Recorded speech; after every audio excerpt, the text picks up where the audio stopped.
Hey there, Jax. My name is Dylan Patterson. I'm the Sustainable Landscapes Intern with the Sustainability Office here at IUPUI. Thanks for checking out this video in our Arbor Day celebration series. And hi, I'm Jesse Beck. I'm with Campus Facility Services Grounds Manager here on campus.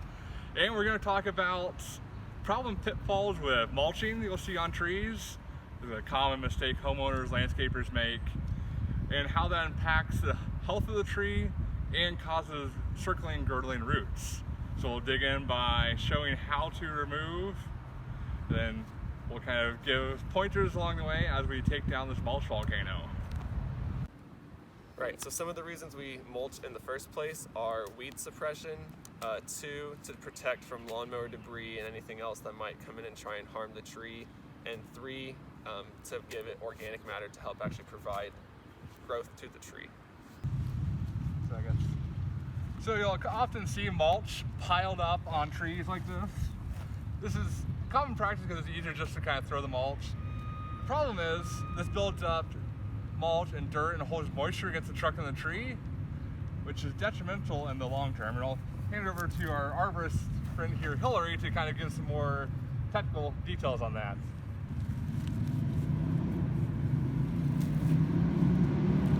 So one thing to note, see how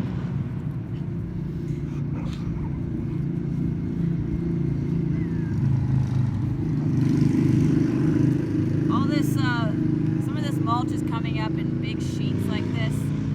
That happens oftentimes in urban settings, and what happens is the water just sits like right on top of here, and it's not getting down into the roots as easily. So what while you're pulling this away, just break it up. If you want to stab it a little bit with any sort of tool, step on it, kick it, whatever. Earlier we showed you, we did a lot of work trying to find the main order root, and I explained how important it was to have that main order root exposed to oxygen as well as sunlight. Sunlight helps you remember that it needs to also be above ground. So see how these were all covered with mulch, blocking, and all this dirt. So we're gonna excavate or scrape away. You can use a soil knife, you can use a trowel, you can use your fingers, you can use your dog's paws, whatever is good. But we're gonna scrape as much away as possible. Again, making a nice pocket here. See, all of this dirt is or soil is pretty dry because the sheet of mulch was preventing it from getting the water that was naturally falling down. So I like to use a measure pretty consistently around the tree. So pick anything. You can use a tool, you can use your hand, you can use your foot, whatever you want, just to try to make it consistent so it looks the same all the way around. So we've gotten quite a bit on this side. We're gonna basically mirror what we did over here onto the other side of the tree. And you can see, if you look pretty close, you can see how far down we're going. All of this just happens naturally. It's not, some of it is due to people piling mulch up the wrong way, but just over the course of a whole season of rainfall and mower chippings and all kinds of stuff, it just naturally just gonna go that way. So we're gonna pull it all back and recreate that that donut berm that we made before to help cool the water in this area.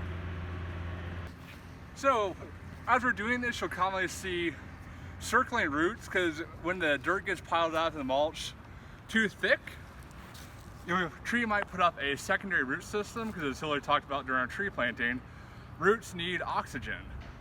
So they need to grow up to get the moisture, get that air in order to grow.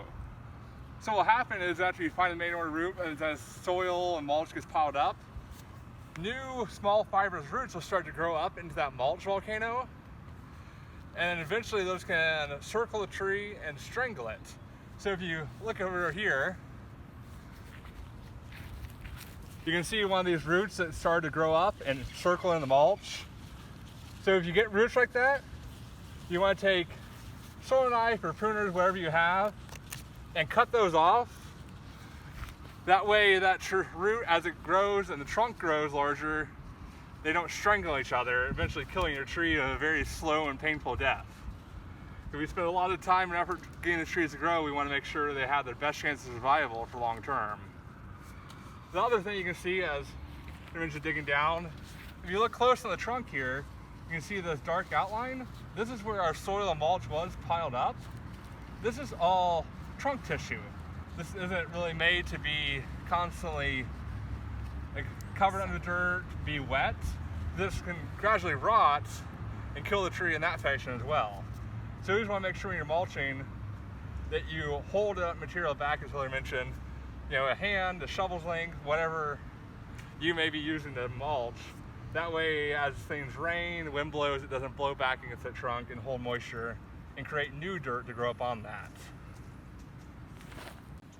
All right, so Jesse showed us a pretty great example of how to prune and remove some of those circling roots.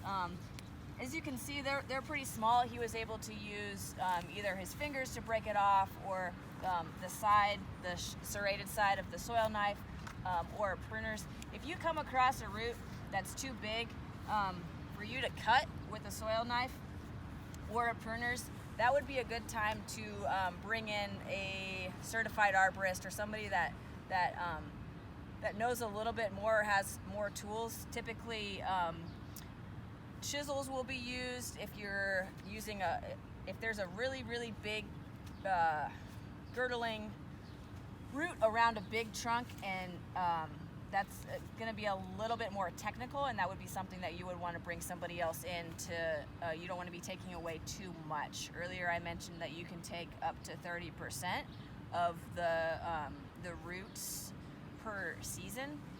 So when you're going for bigger, or if you're noticing bigger roots that need to be removed from the trunk, and then that's a time to bring somebody else in. There are some pretty common symptoms that a certified arborist or a tree person would start to notice that those girdling roots would be causing. Oftentimes it's premature leaf drop or dying of certain parts of the crown. So that's something that you could do a little bit more research on, or bring somebody else in. But that's why it's super important, and it's a lot easier to do it when a tree is young. It's an important thing to do because it's a lot safer for the tree. It's a lot easier. You can do a lot more at the same time, instead of if you have a much bigger one, then you would have to come back season after season and just work small parts of it. That way you're not removing more than is healthy for the tree. So we're talking about that smaller tree, how you can get built up dirt and then a secondary root system. So this larger tree is a great example. You can see these small roots that have grown up through all this broken down material. So this is all mulch that's turning to soil. So these roots are going up, seeking moisture and air. So these can give growth to much larger circling roots that could kill this very mature tree. You can also see how far we've already gone down, over 5 inches of just soil that shouldn't be on our massive sycamore tree here. I'm gonna keep digging a little bit. Of course, always when you're digging around a tree like this, be careful not to nick the trunk. You don't want to cause any spots where decay can get in and start on that tree. So always cut away from as you're doing this. So this is a prime example of what you get with these massive volcanoes. You'll see, a lot of landscape companies do. And here we go. Got our first larger circling. So you can see this is one of those roots that grew up into this and it's starting to go around the circle. So it's going all the way around there, wrapping back around to wherever we're digging here in the ground. So this thing over time, because as it thickens, cut into the main trunk or other large supporting roots of this tree. So that's why it's so important to first is not let the mulch get volcanoed up like this, or if it does, come through and be carefully remove it. Or as Hillary mentioned, have a certified arborist out to give a bit of assessment on your tree. Because all these small little roots here can be potentially deadly. all I got there. Just getting some action shots here. You can see over here there's a little bit of decay again on the trunk. You see it's kind of breaking off pretty easily. I'm just lightly scraping it with the tip. That's what the soil is doing as it's pushing up there, and there's like lots of water and compression. That's what we want to try to avoid, and the tree will recover from that. It's not going to die, and it's not terribly detrimental, but over time, if it continues to do that, that decay can carry further into the trunk, and that's what we're trying to avoid. So one thing as you're digging out all the soil, so this is very nutrient dense soil, breaking down mulch. This is great to go fill in places you might have low spots or bare spots in your yard. Great for starting seed in, especially in the springtime season. Yep. So now that we finished up showing how to remove the mulch volcanically safely, cutting off the small roots, or as Hillary mentioned, arborists to consult on those larger ones that can damage and be kind of difficult to remove. So those are our key things. Be careful digging next to the trunk. You don't want to damage the bark. Make sure to leave the mulch and any soil, as tool's length, a hand or foot or whatever from the tree. Keep that back in future times when you mulch. Make sure you don't hold any of that moisture of the mulch against the trunk. Take this good material, use it in bare spots in your yard, great thing. And remember, what we do today will help save this tree and ensure for future generations. Hey there, Jags. Thanks for checking out this video in our Arbor Day celebration series. Make sure to follow the Sustainability Office on Facebook, Twitter, and Instagram at IUPUI Sustain. You'll be able to see some webinars, all of our Earth Month videos, social media takeovers, as well as some sustainability tips and tricks.